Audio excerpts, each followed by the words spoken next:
Play Pibaro, Ipidam Subhai Pija, Pijit. Now, on this historic day, I would like to thank our party leaders, especially our Honorable Chairperson, Srimati Mamata Banerjee ji, our Honorable National General Secretary, Shri Abhishek Banerjee ji, our leaders in Lok Sabha and Rajya Sabha, who have really stood by us as a state, who stood by us as a people and citizens of Meghalaya. And they have raised a very important point and a demand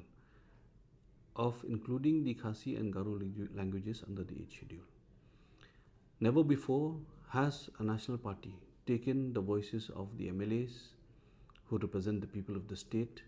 taken the voices of the MPs who represent the people of the union and the people of the country at large, together where we stood outside Parliament and demanded for the inclusion of Khasi and Garo languages under the 8th schedule of the Constitution of India. It is indeed much more important to note that the voices were not raised not only outside Parliament, but the voices were also raised inside Parliament. So therefore, this kind of an effort will continue, not only for the issue of Khasi and Garo languages and their inclusion in the 8th schedule of the Constitution of India,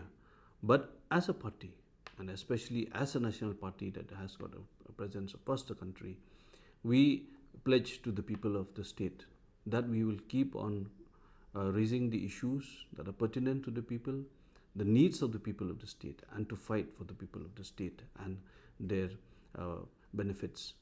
So therefore, we once again thank the people who have been standing by us, who have been supporting the party and supporting this very, very important cause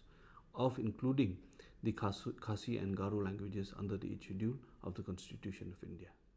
Thank you.